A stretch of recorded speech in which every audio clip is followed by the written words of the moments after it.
he, ding dong, the bitch is gone. Now, what was his goal for fighting so hard? It's to... He's an asshole. Well, yeah. Clearly. Yeah, I guess so. I mean, but when somebody like the freaking Supreme Court, and now that's a part of the law that, marriage equality, what is he wanting to do? Like, Alabama's special? He's appealing to his base. Yeah, they are special. And he's also the same one. Tammy and I were talking about this earlier. That had second time. That was his second problem yeah. or second issue. He was the one that ordered the 10 Commandments in front of the state, like the government building, And so, like, this is his second infraction. So this is he was removed from office that time for his term. It was in the courts building, the state courts building, and he had this monument, and he refused to remove it. They pulled him from office, kicked him off the bench, and everything, and he just ran again and got elected next time around. I was going to say, what's really sad is people voted him back in because they are all about what he's doing and for it. But that's what's sad. Exactly. And what really he's appealing to his base. I'm sorry. No. What really scares me is that we should, as Texans, should be paying attention, because Texas has the exact same potential to vote in people like that. I mean, so I think it's like, well, how did we vote in Rick Perry? I mean, there are some people that I look at and I go, Ken Paxton. How did they get past voters? But it's because we live in that kind of red state, and that's what's scary. Texas also needs to pay attention because the pastors in Houston, or the folks in Houston that were pissed off with the city offering benefits and having the equal rights ordinance down there, they got that all repealed. And all that, they have filed a lawsuit saying the city doesn't have to give spousal benefits to same-sex couples, so the Texas Supreme Court is going to hear the case about whether or not we have to recognize that as fully recognize these people as legal couples. Should that court just ignore them and say that is a stupid thing to do? We're not going to waste taxpayers' money. Let's just move on, ignore it, and go from there. Why would they even want to entertain this? Texas Supreme Court justices are also elected and also appealing to a base, just like Roy Moore was in Alabama. Right. So that's what you have to think about. They believe that they're appealing to a base that's going to support them in this, and that is my phone going crazy. Popular. You're in high demand. Yeah, exactly. They believe that they are appealing to a base of people who are going to continue to elect them to this office and who will elect them to higher office. And the election of Donald Trump to them is proof that they're doing the right thing. Yeah, it is. That's what's scary about it. Well, it's proof to all of us that exists, that there are a lot of them, and that we still are in many ways a minority. And that's absolutely very much so. Yeah, if now more than ever, we used to just sort of rest on our laurels, like, oh, I think we got it. We've come so far. No. This is not the time to sit and be complacent. That's for damn sure. And like we forget, like I live, work, and operate in the gay bubble. So like in the gayborhood, you live and breathe. And so even in Dallas, like we're a blue city. And so when you step out of Dallas and you travel, to New Mexico when you're driving, or you're traveling through like rural. It's unbelievable, the shift of energy that you feel in your body. You just feel like this is not a safe My space. family lives up near Amarillo. I can feel it just going to the store. You can feel it. And then, on top of that, I'm brown, my wife is black. And so then you've got the queer couple, and then you've got a queer couple of color. And it's just that. Ooh, you're like 16 minorities all and female. Don't forget. It is crazy. Yeah. When you get so used to the feeling and the energy, the synergy that you have in your bubble. I performed in Branson a couple of years ago. Well, it's probably been 10 years now. I did a show out there for 2 years. And I remember, 12 years old. But I felt like someone had put me in a time capsule, and I landed in like 1991, and like nobody, like they all wore what you would wear in 91. There was no forward like movement of like anything gay. It was a town of like performers. It's Branson. So there's so many gay people. We lived there, 100 shows on the strip, and like there were no guys holding hands. Like I was dating a guy at the time. We didn't even like acknowledge each other when we went into like the Branson Chili's, because people would stare and talk shit. It's so weird. I was so happy to get back to Dallas at the time. I'm like, the further you go up into these I guess rural isn't the best use of word, but it's just different. It is totally different, and it's weird. Yeah. I'll stay here in Dallas. Well, Thank you. Me too. You Right. know, I'll keep my just bubble. all you have to do is travel across the river. You know, Yeah. go west 30 miles. And the city of Fort Worth is relatively progressive. Here we've got the city's relatively progressive. The county is blue. Over there you've got a progressive city, more or less. But it's still, a red county. Yeah, Tarrant well, County I is still try to red. take all of those instances where we realize like all the things that Texas is trying to do and like Alabama and think, you know what, I'm going to use this as positive knowledge. I know that this exists now. So now how can we try to conquer it and make things better, whether it's exposure, whether it's through art, Yeah. whether it's, whatever we need to do. But now we know it exists. So that's good to know. It is good to know. And there's also moments where you do feel like, okay, it's not the end of the world. Just covering Easter in the park this past weekend, just to see our community come out, and hundreds and hundreds of people coming out to support something. And then you get that sense of community and family. And then it kind of fuels your fire to get through the next chunk of moments where you're just being beat down and beat down and beat down and reading all this horrible stuff. But, at least we are lucky enough to live in a community, in a metroplex that has, the availability to do something like that. Yeah. And, I use, like having, being like in my family, I'm considered, the guy in the big city. But when I go over there, I talk to them and I say, you don't know what it's like to be in a town and know that you don't belong. Even go into the feed store or something and you hear this like certain country music that's all about, these rednecks that are sleeping with these women. You're like, I don't belong in here. Yeah. And they don't understand that constant feeling that you have when you are outside of a gay community. You know what I mean? They One don't of get the two things. There are a lot of gays in the rural areas that we forget about. Yeah. I'm from a small town. I'm Right. from a very small town. But in living up here in the community, living and working, like you said, in the bubble, that you forget that we are out there too. Yeah. Absolutely. And we just got to remember to find each other when we're there. And the way to do that is to be ourselves wherever we are. I agree. Also, we need to Preach. remember, as much as that we're seeing happen in the White House, where we've got Ted Nugent and Kid Rock and Sarah Oh my Palin. God, that was horrible. Did I you see the couldn't even. picture I that they couldn't took in front of the even. Hillary Clinton No. portrait? Oh my God. We got that, but we've got that, but we've got what's going on in Houston. I mean, in Houston, not Houston, Austin. Everything that's going on in Austin in our legislature, all the anti-gay bills. There are good things that are happening too. Yeah. Here in Texas, okay, the bathroom bill is a big deal. Well, this week, Representative Jason Villalba, who is a Republican from Dallas, said publicly, has come out against the House version of the bathroom bill, which had a hearing on Wednesday in the state. We had the Senate bill, the state House bill, had a hearing. He sent out a tweet that said, "End this tonight. Texans are not in favor of bigotry. We are bigger than this. I am no on HB 2899, which is the House version of the bathroom bill." That's a Republican. Wow, Okay. that's Wow, really that's good to know. big. By That's the way, pretty we big. have to take a break if you wanted to continue that. We'll come back on this topic. These breaks. We'll be back. Israel, get Bathroom it break. together. We'll be back. Watch that clock, honey. Watch that clock. Yes.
And we're back. Oh, sorry. We got to stop geeking so hard in these commercial breaks. Our harder. Our heart. Set up the bar back here. Ooh, that's a good idea. Wine. I'm waiting. Yeah, hello. We wine. were talking about all of that. The folks in Austin and in DC right now who are causing us grief, but that there are signs of progress, signs that people are really starting to wake up and say, oh, we are done with this. And one of them is Jason Villalba, who is a state representative from Dallas, and he sent out the tweet against the bathroom bill, the House version of the bathroom bill. Another thing, this is David Tafett's blog that he wrote about that one. There's something called the House Witness Viewer, which apparently is just a list. When people sign up as witnesses in these public hearings, it tells you how many and what they're. And let's see, 389 people registered to speak or registered an opinion about this bathroom bill during the hearing. 389 of them. 369 were against it. 18 were in favor. Wow. And 2 were neutral. And that's because it's ignorance. They don't know. They don't know. And no one's there to teach them except for us. Well, and I didn't even know that was an option. So like how many people in the community would have spoken up and signed, to... Well, I think you have to go to Austin. Oh, you don't get to do it online or something. You go to Austin. No, but that's what I mean. But how many people living in Austin, if they would have known about it, would have? I mean, how big is it? Like, is it? I guess what I'm trying to say is it vocal enough? We were talking about connection and making sure that we communicate. What needs to be done. Well, we obviously have to do a better job as the LGBT media to make sure people are informed. And it's like when we had. The Advocacy Day last month in March, and or beginning of April, whenever it was, in March, people went to Austin. Yeah. To go and speak to the representatives, and people signed up. These hearings start at like in the morning, and they go through into the night. The one in the Senate bill lasted from like 8 o'clock one morning until after 8 o'clock the next morning, and we had people who were there the whole time waiting their turn. So is that how it works? Like if you have 300 people sign up to want to say something on microphone, you have to listen to every single one of them? I can't tell you that. I'm not all that up on the rules there. Yeah. I know, like city council, you go and you register to speak at city council on an issue, and they have the city council and say, we have this much time, so this many people, whoever can speak in this time will get to speak. Right. And that's people who registered their support or opposition to the bill. They didn't all register to speak. They registered, I'm here and I am here in support. Gotcha. Or I am here against. So that's one sign of progress. The fact that Roy Moore, as we were talking earlier, lost his appeal. And there's one other one. Let me find. Well, while you're looking, this one. go ahead. Sorry. Texas State Board of Education. There's always the fight every time about textbooks and evolution and creationism and what we're gonna, And according to the Texas Freedom Network, which is a very progressive, very left-wing liberal organization, for the first time in 30 years, the science curriculum in Texas contains no junk science. That's huge, nice, y'all. No junk science. Now, I'm going to ask a stupid question. What does no junk science mean? Well, they're not teaching that Jesus rode a dinosaur to the Garden of Gethsemane. That was still in textbooks? That exact story. Yes, that's what I was taught. Wait, that's not it? Girl, I thought she rode a pig, honey. What is Hunty? Yeah, okay. Pig. Now, Jesus was an observant Jew. Okay. He would not ride a pig. This is so true. So the dinosaur, yes. Yes. Yeah. But no, the whole idea of the earth was created 6,000 years ago, and man and dinosaur that's good. lived at the same time. Right, Junk science. Yeah. Okay. Yeah, crap. That makes sense. That's a big deal. Yeah, very big deal. Yeah, because if that hadn't have been challenged, no telling how crazier it would have gotten, to where it gets so crazy that you just become numb to it and you just kind of accept it, and then that's how it gets started. Yeah. There was a woman last year running for Texas State Board of Education from Northeast Texas area, and she believed and just insisted that the reason dinosaurs were extinct is basically they were too stupid to get on the ark, or maybe there wasn't enough room for the dinosaurs on the ark. I'm not kidding. I am not kidding. Oh God. And she was kind of expected to win until people started saying, y'all, She's a come little on. crazy. Yeah. Now, can I?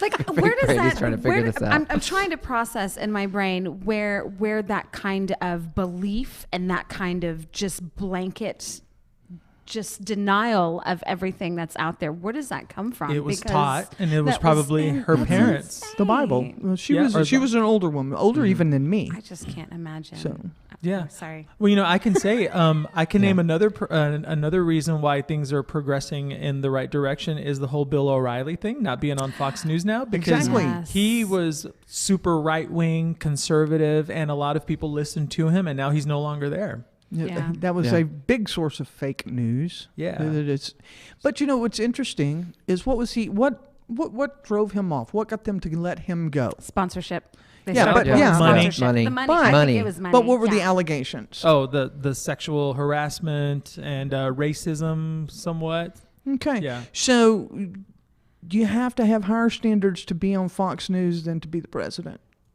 Yeah. Oh, bam. Yeah. Damn. Tammy just Damn, slayed that was that. yes, she did. She Yes, sure did just bring that all the way back, didn't She she? sure Yes, did. I feel like I just got struck by a lightsaber. I am cut. Uh-huh.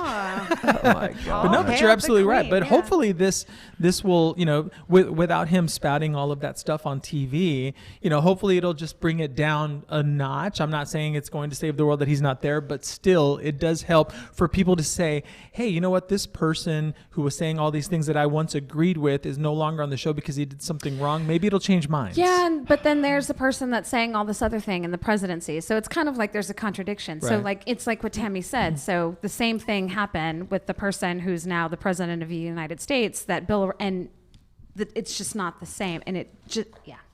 Well, Yeah. but here the bright spot in that, I mean, there's going to be a backlash. A lot of this that we're seeing, and I think honestly, perhaps one of the reasons that Trump is in the White House now is backlash against our progress. 2015, we got the right to marry, right? 2016, the homophobes came out in force and the racists came out in force, and they elected Donald Trump. I think it was rigged. It's a backlash. Well, and the Russians, I think it was rigged. the homophobes, the racists, and the Russians Yeah. elected Donald Trump. Yeah. Yeah. But it's part of it is backlash. Yeah. Okay, and we made great strides forward in the last 2 decades. Right now, we're facing the backlash over that. We just got to live through it, but we've got to wake up the people who thought we had won. Right. Yeah. We Right? would speak back to what we talked about earlier, is everyone who just kind of thought that, well, now what do we do? But what kills me is that people who really aren't educated, and a lot of our straight allies, once marriage equality was passed, they were like, well, so what do y'all fight for fighting now? next? I'm like, are you serious? The fight has just started. Like, I was to one of those maintain people, I have to these say, and rights. I'm Yeah. ashamed of myself. I was Yeah. like, wow, what are we going to fight for now? Yeah. I didn't know. Yeah. Right. Didn't know.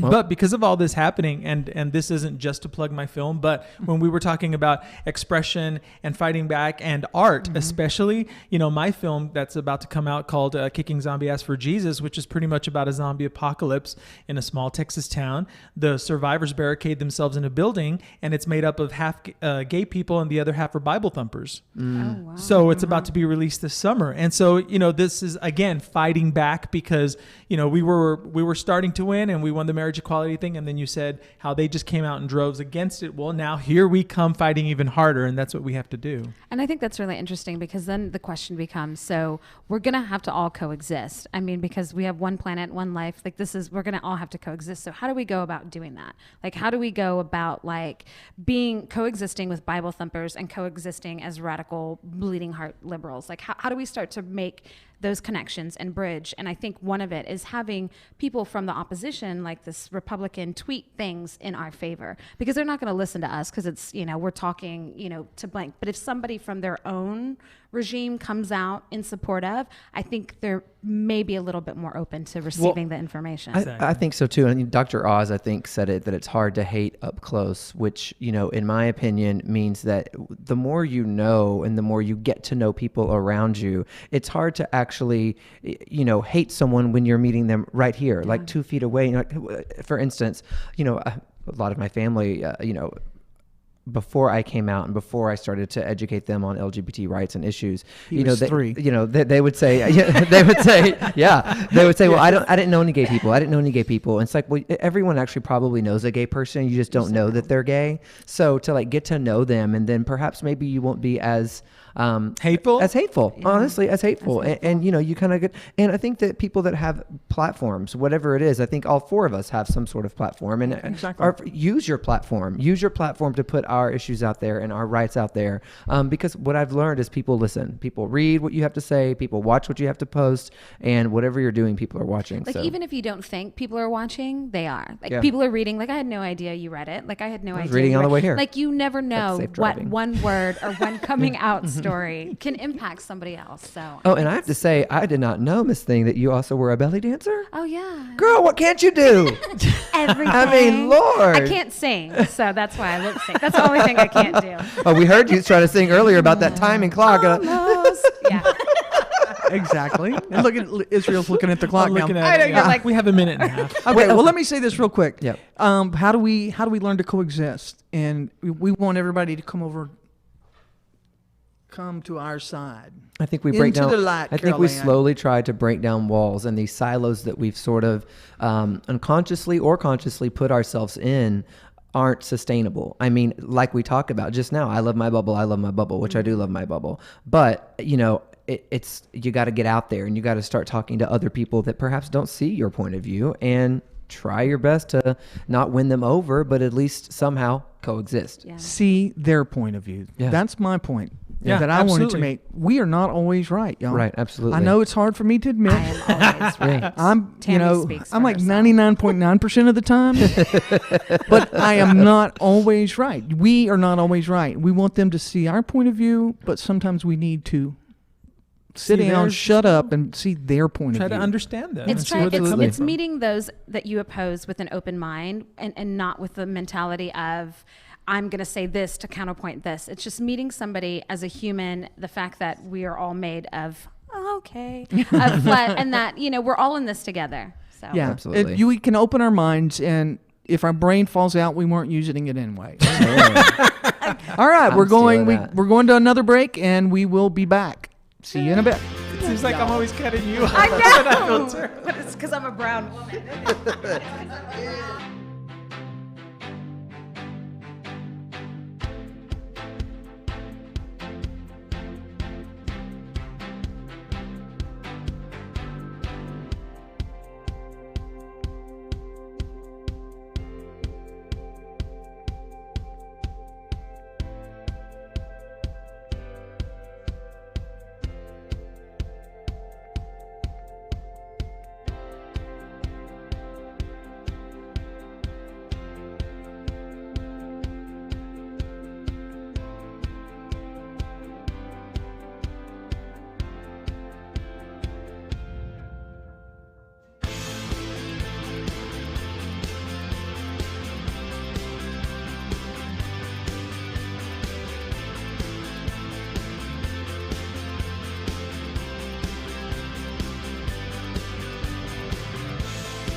Oh, okay. I'm not going to talk about vodka.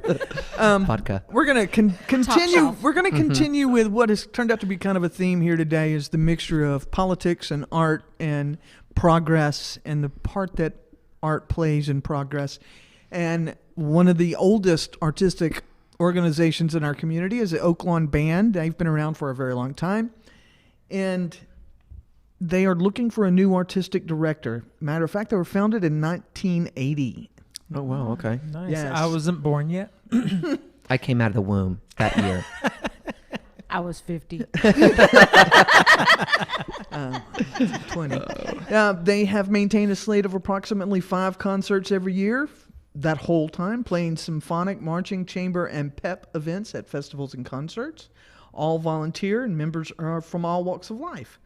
The mission is to serve those who support the LGBTQA communities of North Texas. Go to the band's website or send inquiries to tony.daniel@oaklawnband.org. Applications are accepted through May 19th. Auditions for the top 5 candidates will be held in June.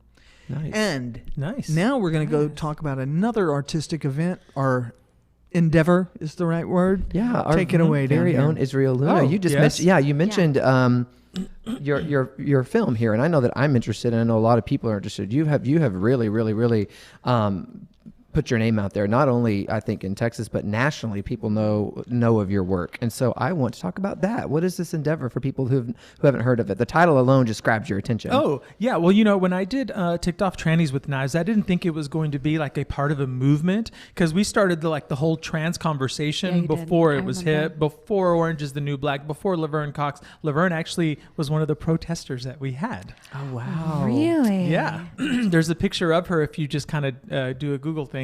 And when we were at Tribeca, she called me and we met at a bar, at a club, because Erica Andrews was performing. And that's when I met her and we became friends. And she said, Israel, I just wanted to meet you in person to see where this movie was coming from. And you're a good guy. Yeah. I have no more issue with this film. And that's so important, just real quick to butt in, the intent behind it, but you don't know that unless you have conversations with people. And so I think that is such a brilliant, valid point that needed to be Oh, made. yeah, good. Yeah. And so with that film, it was like my first message movie. And I didn't really realize it was a message movie. I just wanted to do this throwback, kick-ass, revenge fantasy film, but with transgender women. And so with the zombie film, I thought, I kind of want to continue this trend. I have more to fight about, but I don't want it to be another message movie. But what if I disguise it as a fun, gory zombie film? Yeah. And I thought, well, how can I mix the two? And I thought, oh yeah, who are the people that hate us? What if they're barricaded trying to survive from zombies? Perfect. And that's when I started writing the script, and I cast Willem Belli as the lead, she plays transgender, the transgender lead, and her name is Beth Ann Fetterman. So Tell us some. We got a lot of other local celebs that are in the movie. Tell us about the cast. Richard Curtin plays the preacher, Mr. Jeffries. Jeffress is his name. Very straight, just like Mr. Jeffries here. Yeah. Very straight. Just like Did the I Reverend. mention he's straight? Oh, Okay. Lord. I can't wait to see that. Crystal Summers plays the preacher's wife. I love it. Typecast. Yeah, obviously. Jenna Skye plays Tipper some more. Who is that? No Doesn't relation? matter. No relation. Doesn't matter. She's not important. Angel Martinez, who is now officially a he, but was still a she during the film. And let's see who else. Everybody is local, Cassie. really. Cassie Nova plays the head. It's sort of a secret in the film, but I'll go ahead and bring it. We have created a new breed of zombie in our film. Oh, you heard it Which here is first on Spayse, everyone. Transgender zombie. Oh my God, Yes. he's spilling some major tea right now. I love it. That is Trombi? huge. Yes, Trombi. a trombi. Yeah. So So you've been working on this for a while. So what does the timeline look for you? And when did you all start filming? When can we expect to see something? this was a film it's taken a while to finish. We shot it about 3 years ago. Okay. And that was right before I had moved to San Francisco. So then when I moved to San Francisco, I got a little out of whack and lost a little bit of focus. So then when I moved back, I was asked by a studio to shoot a film, and they had a strict deadline. So I had to work on that film. Yep. And then they threw out out another film at me immediately after. And so I finished both of those, and I'm like, okay, I need to get back to this film. And I guess it's just karma because it's the perfect time to release it now. It is. So maybe it was meant to be. Important question. Yes. Did I make it in the final product, or I'm on the cutting room floor as your opening anchor? Well, to answer that question, I will ask you a question. How would you like to see the scene after the show? I would love to see the scene. Oh, yes. Didn't I show it to you last week? Yeah. That's fun.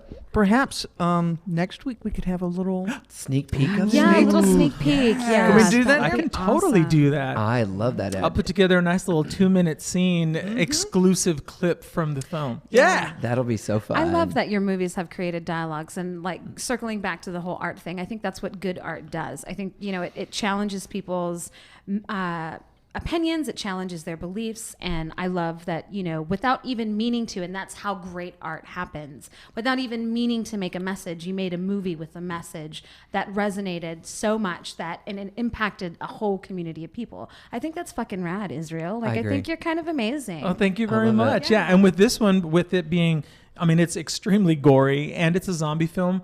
Excuse me. So hopefully this can cater to the college kids, the high school kids, the Walking Dead hardcore, fans. the Yes. Walking Dead Yep. fans that are all It's out straight there. males, Yeah. and they're gonna watch this film. Yeah. That's kind of what my goal is. Well, what I love is that you said it's a movement, and it is a movement, a and I think that it has a huge following behind it, and I think I'm just excited to see it. And girl, you invite us to your red carpet premiere. We'll all be there to support you. It's gonna be so exciting. And if you want to know more about the film, you can go to lalunaentertainment.com.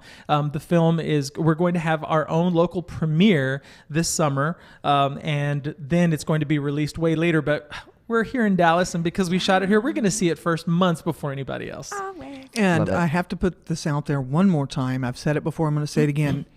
I was the first person to give publicity to Israel Luna, first person to interview him, first person to take his picture, put him in the newspaper. And so I still have that copy. when you're thanking I the do. Academy, Yeah. my name better be Make on the sure. list. Yeah, if My Tammy's better name be is on not the in your acceptance speech, bitch, it's all going away. I kept that copy of The Voice, and Yeah. it's in a box. And Yeah. Lesbian Mafia will come after you. I'm not mentioned. Well, because Tammy, I just want to say thank you very much for being that person to interview me. It was my very first interview. Wow. What was I you? love It was on public access TV. Boobs, boys, and high heels. Boobs, boys, and What a great Oh, name. I love It was a that. gay soap opera. It was dreadful. It was terrible. Dallas Sheraton, right? No, this was before Dallas. Oh. Wow. Yeah, before Miss Sheraton. Well, his clock is beeping at me once again. We'll be back here in a minute to wrap things up. So watch our last little break, and we'll be right back. Yeah. See y'all. Girl, you started from the bottom now.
And but real quick, let me say this. Let me say this real quick. We are constantly working to improve and upgrade DVTV in Spayse. And next week we're going to start with Pet of the Month. We're going to have a video of Pet of the Month from SPCA of Texas. So y'all come back and watch that. And right now we got less than 2 minutes. Israel's clock's blinking at me. So we're going to start with Israel, and everybody's going to say goodbye for the week. Everyone, come out to Spayse Studios. Go to spaysestudios.com. That's where we shoot this show. And if you want your own show, go to Spayse Studios, spelled the same way, at gmail.com. And my Rack Focus film competition is going to be 2 weeks from tomorrow, May 6th, at the Texas Theater. Look it up at rackfocusdallas.com. Lovely. That was quick. I'm impressed. Thank you. Be on the lookout next week for the news to drop. Black Tie Dinner will be announcing its 2017 list of local beneficiaries. So that process is happening now. That's always big news for us, and we're excited. As a board member, I can say and speak for everyone to announce all that next week. Also, I'm personally working with one of my good girlfriends, Housewives of Dallas, Leanne Locken. Her and I are co-emceeing and co-hosting an Evening of Hope benefiting the AIDS Outreach Center. That's going to be in Fort Worth on May 20th. Check out their website to buy tickets. It all goes back to a wonderful cause.